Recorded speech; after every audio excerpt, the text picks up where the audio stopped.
HCAM News is supported by our viewers and by Hopkinton Drug, located in this historic New England town since 1954. They are a multifaceted store dedicated to providing clients with an array of healthcare options. And by Webster First Federal Credit Union, providing financial products with attentive customer service to the local families and businesses of Hopkinton. Visit us at websterfirst.com.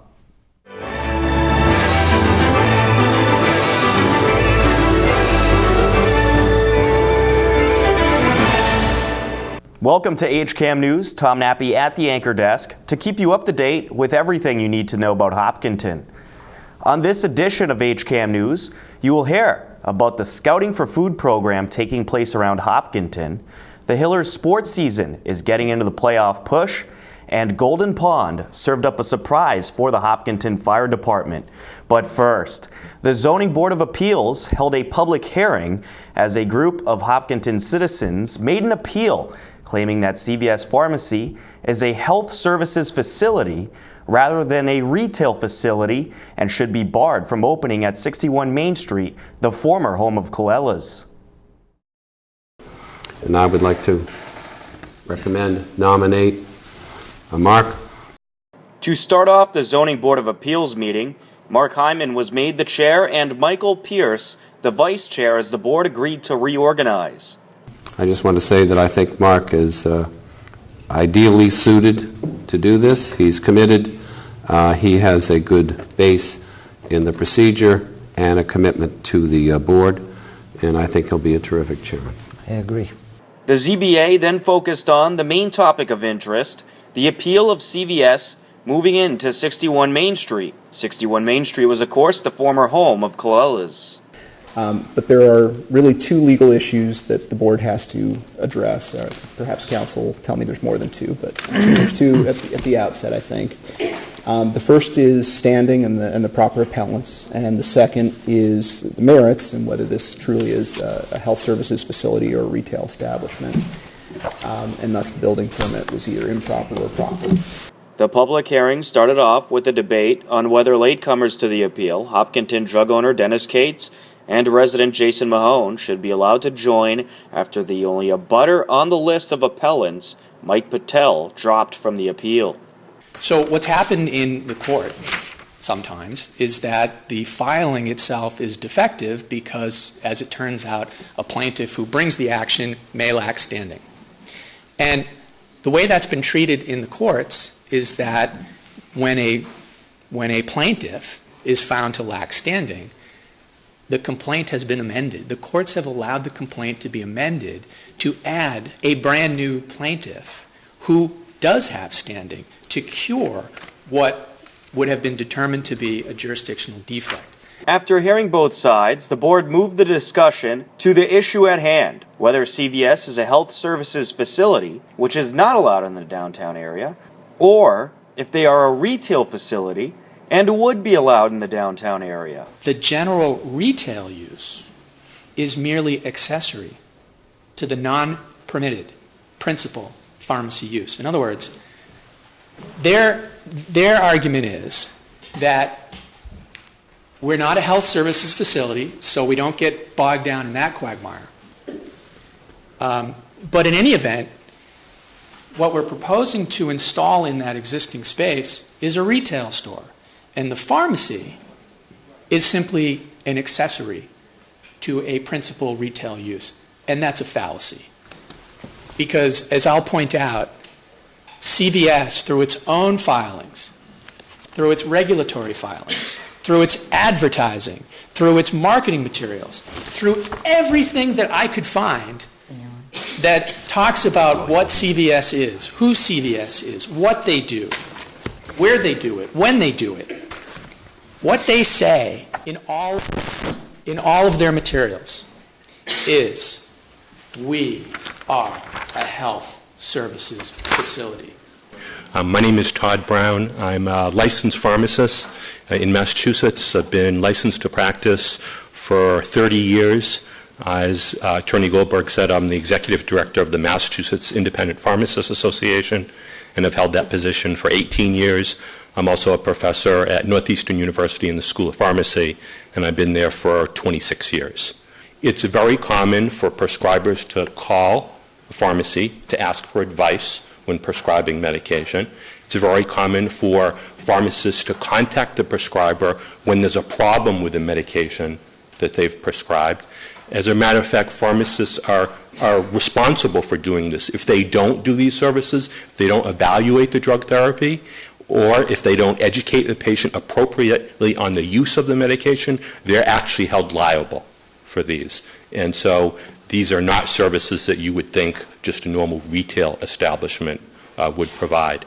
Hopkinton's Assistant Building Inspector Mike Shepard argued that despite being a pharmacy, CVS is a retail facility.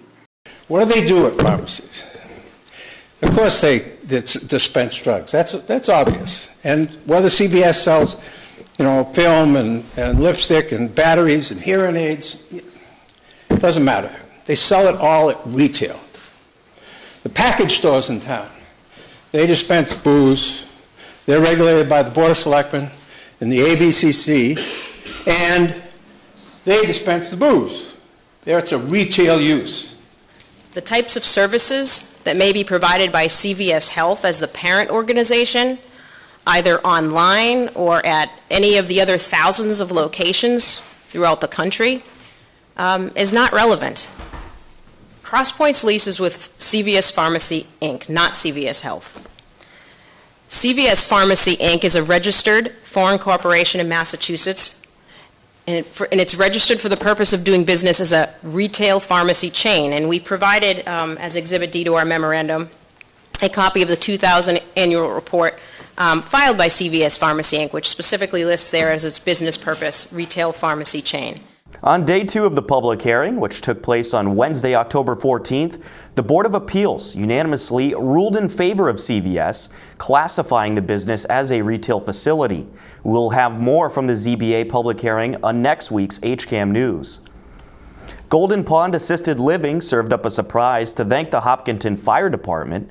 HCAM's Mike Terosian was on the scene as some of the Golden Pond staff thanked the fire department for all the hard work they do. Some of the staff of Golden Pond went down to the fire department and served up some lunch to thank them for their service. Chef Chris Reed cooked up some delicious food to thank the fire department for all that they have done for Golden Pond. Executive Director Dr. Barry Zeltzer, Chef Chris Reed, Jen Belisi, and Chris Liardi made the surprise visit. So we're really here to thank the fire department, which has always been so helpful to Golden Pond. We have a lot of residents, up to 180 residents, and they're here often in our building. So we appreciate their service to us. So we're making a lunch for them. Yeah, what did you make for lunch today? Where's Chris?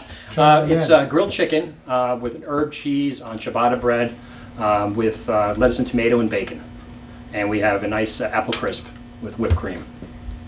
Excellent. So, Michael, how's the lunch? Very good. It's a lot better than what I brought. That food looked fantastic.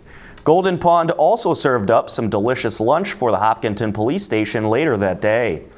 Coming up next on HCAM News, we will let you know what the Scouting for Food program is all about. Hillers Sports had a fantastic first half in the fall sports season, and you'll hear about what you can expect on the Hopkinton Drug Lecture Series. A lot more ahead on HCAM News. Stay tuned. HCAM programming is supported by our viewers, thank you, and by Golden Pond Assisted Living, honoring resident choice, dignity, and independence. Our health and wellness focus keeps residents active. Golden Pond, state-of-the-art senior housing and healthcare services. And by WPC Pest Control, a family-owned business for over 35 years. Owners Jim and Rebecca Mazzucchelli provide honesty, respect, and integrity, performing safe and effective pest control services. They service your home like it's their home. Hi, we are the girls from Girl Scout Troop 72969 from Hopkinton. We would like to thank Mr. Terosian for the awesome tour of the HCAM studio. If you are interested in fun and adventurous field trips, we recommend 1. Join a Girl Scout troop, and 2. Visiting HCAM to see how local television is created and produced. We also want to give a shout out to Colello's Supermarket to thank Dale for our Girl Scout troop tour and for always giving us a space to set up our cookie booth.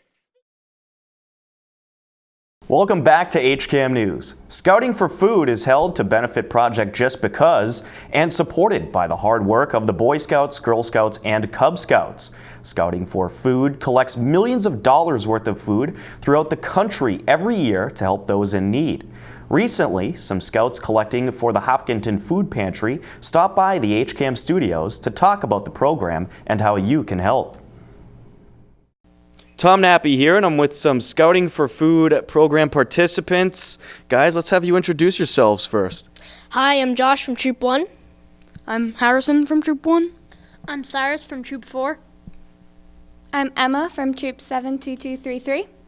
I'm Kira, and I'm a longtime Scouting for Food volunteer. All right, and I understand you guys are going to be collecting some food. Can you talk about what you're going to be collecting food for? We're collecting food and non-perishables for the Project Just Because Food Pantry in Hopkinton. All right, excellent. And I understand you're going to be dropping off bags at people's houses where they could leave household food or non-perishable items. Can you talk about when the bags are going to be dropped off and what kind of items people can leave? Yeah, the bags are going to be dropped off on the weekend of October 31st. And the boys can tell you about what type of foods they should put in the bags. All right, guys. So what kind of food should we put in the bags? Rice, coffee, cans, fruit, and vegetables. You can put in some juices, some dessert mix, and some syrup. You can also put in cleaning supplies and paper goods. All right, and I understand that it's pretty important to make sure the items aren't expired, right? Because you don't want any nasty food. Yes. Yes. All right, so when will the bags be picked up? They're being dropped off on the 31st. When are they going to be picked up from people's houses? Is there certain hours that they can expect them, and on what day will this take place? They'll be picked up Saturday, November 7th, all throughout the day. All right, so what's the expiration date of the food you guys are looking for? Is there a certain cutoff date to the food goods that you're looking for? I would say about, but if it's before January 2016, don't bring it. Or don't put it in the bags. I understand you guys are going to every house in Hopkinton on November the 7th. Can you talk about what it's like to walk all around Hopkinton? It must be a busy day for you guys, huh? It's a long walk. How many years have you guys been doing this? Have you done this before? For about 11 years. Well, I've been doing this for about 11 too. Me too. All right, so about the same. And you girls back here, you've been doing this for a while? Yeah. Yeah, I've been doing it since I was like 5. All right, and how do you like doing this program? It must feel good to help out a great cause. Yeah, I really love volunteering, and it's good because as you've done it more, you're able to help the younger scouts know what to do and make sure that everything runs smoothly. All right, so Saturday, November 7th, be on the lookout for kids walking through Hopkinton. We'll have some scouts walking around collecting food items for the Hopkinton Food Pantry as well as Project Just Because. For more information about the program, you can certainly check out our website as well, hcam.tv. And remember, this is not an excuse to clean out your pantries. For more information about Scouting for Food, be sure to check our website, hcam.tv, or if you have no time to shop and want to donate, you can visit projectjustbecause.org. The high school fall sports season is into the second half, and the Hillers have many teams in the running for a playoff spot. Here's a look at how the Hillers have fared so far. On Tuesday, October 6th, Hillers girls soccer took on Westwood. The Hillers won the turf war throughout much of the game and got more shots on net. Megan Conti scored the only goal, a ringer right from the corner of the box. Just a beauty. That would be enough for the Hillers' 1-0 victory. The Hillers girls soccer team followed that up with a 0-0 tie at Ashland and a 1-1 tie versus Dover Sherborne. They're 2-4-6 overall, 2 wins, 4 losses, 6 ties. Gives them a total of 10 points. You need 20 points to get into the postseason. The Hillers do still have 8 games left on the season, so they still do have a chance to get in. Let's check out how the Hillers are doing in this fall sports season. Hillers football, they're 2-3, 7th overall in the TVL. But if they win at least one more game, preferably 2, they'll more than likely get into the postseason. As you know, the new playoff system for high school football, which was implemented just a couple years ago, starts the playoffs in week 7, and all you need is about 3 or 4 wins to get in. Boys cross country and girls cross country, well, they have just been outstanding. 6-0, they both finished the regular season undefeated as they both took down second place Westwood. Hillers golf 15-1, they're tied for first. They had a tremendous season. Girls volleyball 10-2, they're in first. Field hockey is 6-4-1. They're in second place. They're likely into the postseason. Boys soccer, they're 6th at 4-6-2, and they still have a very good chance to get into the postseason. For all Hillers sports updates, highlights, and full games, be sure to check our website, hcam.tv, as well as the HCAM YouTube channel and the Facebook and Twitter pages. It's time for another edition of HCAM's Question of the Week. On this edition, we asked, what is your favorite actor or actress? Favorite actor or actress? Gotta go Sylvester Stallone. I'm an action movie junkie, and you can't beat Rocky and Rambo. Tom Hanks, I guess. Diverse portfolio of artistic expression. Yeah? Yeah. Saving Private Ryan, Forrest Gump. Yeah, he's pretty good. Yeah. I don't know. I don't have a favorite. You don't have a favorite? I don't have a favorite actor. Harrison Ford, very handsome. There are quite a few. Who would I say? Jennifer Aniston, Brad Pitt, Angelina Jolie. No, but I can say Enter Stage Left Theater is my favorite place to act. Favorite actor? Leo DiCaprio. Well, there's nobody better than Clint Eastwood. Jennifer Aniston. Well, this is a little bit dating me, but it's Harrison Ford. Favorite actor probably had to be Tom Cruise. I have way too many actors or actresses that I like for one reason or another, so I can't say I have a favorite, but I have ones that stand out, like Nicole Kidman, Anne Hathaway, Hugh Jackman's one, so there's a few. My favorite actress is Keira Knightley. She's amazing. And I also love Leonardo DiCaprio and Johnny Depp. We want your opinion too. Be sure to head over to our Facebook page and comment with your opinion under the video, or you could comment under the article posted on our website, hcam.tv. The Hopkinton Drug Lecture Series is underway in 2015. For everything you can expect for the rest of the year, here is Michael Massione. Some people have brown eyes and some people have small spinal canals. And then After much participation and interest, Hopkinton Drug will once again be hosting the lecture series at the Senior Center. The lectures provide information from doctors and medical professionals about various topics. Michael Massione of Hopkinton Drug explains. This is Hopkinton Drug's 5th annual Health and Wellness Lecture Series. And the series was created about 5 years ago for us to be able to give back to the community. And it brings together doctors and patients in a friendly setting that allows patients to learn about important health topics, and doctors as well to give back to the community. We've had many lecturers in the past return because the response was warranted by the patients that attended. This year, we got a fantastic lineup, one of our best. Kicking off on September 16th is Dr. Richie Shoemaker. He's world-renowned for his work in biotoxin illnesses, specifically mold illness and Lyme disease. We expect to have a full house, so if anyone wants to attend that lecture, it's best to RSVP.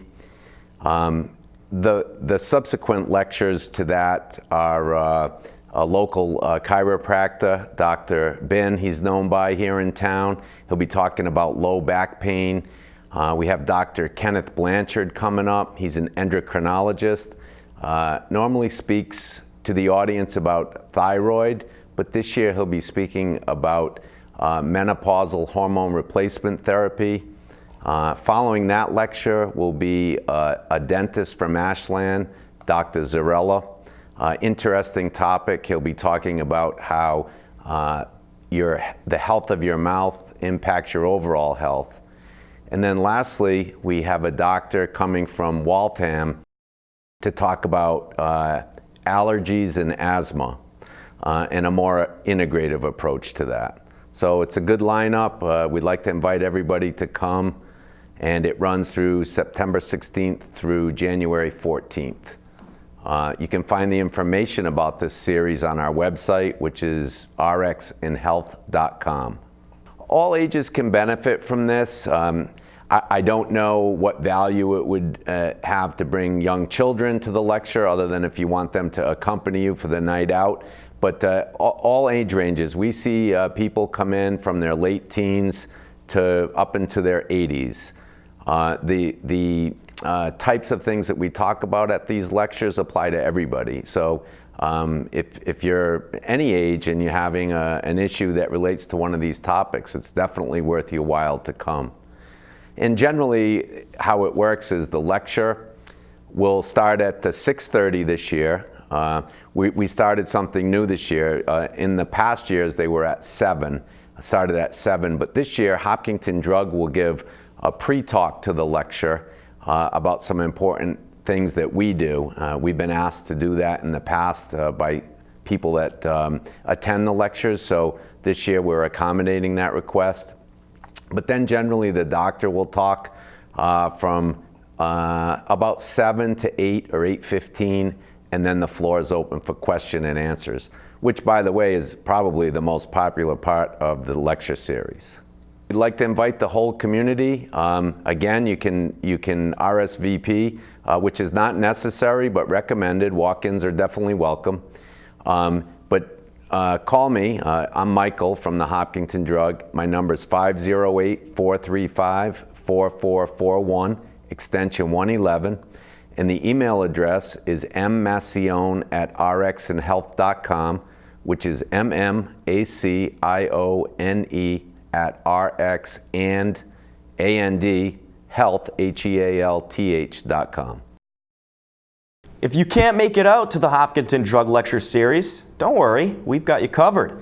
You can catch all Hopkinton Drug Lecture Series on HCAM TV, as well as on our YouTube page and website. For everything else you can expect on the HCAM channels, here is Courtney with our HCAM Insider. Hello everyone, and welcome to the latest edition of the HCAM Insider. On Saturday, October 17th at 1:30 p.m., it's the Hillers versus the Mustangs in volleyball versus Medway. At 2:35 p.m., the Hillers take on the Wolverines in volleyball versus Westwood. Both games will then replay on HCAM Ed throughout the week. On Monday, October 19th at 6:30 p.m., the Elementary School Building Committee will air live on HCAM TV. On Tuesday, October 20th at 6:45 p.m., the Board of Selectmen meeting will air live on HCAM TV. Then on Thursday, October 22nd at 7 p.m., the school committee meeting will also air live on HCAM TV. All live meetings can also be seen on our live stream, hcam.tv/live, as they air. On Sunday, October 25th at 10 a.m., the Planning Board meeting from October 19th will air. We have plenty more programs to enjoy, so if you would like to learn more about them, visit hcam.tv/news updates to sign up for our HCAM Insider newsletter. While there, you can also sign up for our daily news updates to stay up to date with Hopkinton news and events.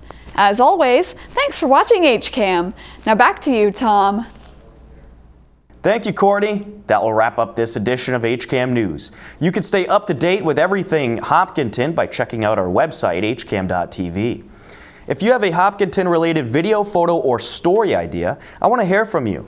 Email me at news@hcam.tv. With your help, we'll cover even more of our community. For everyone here at HCAM, I'm Tom Nappy. We leave you now with the current community listings and upcoming government meetings.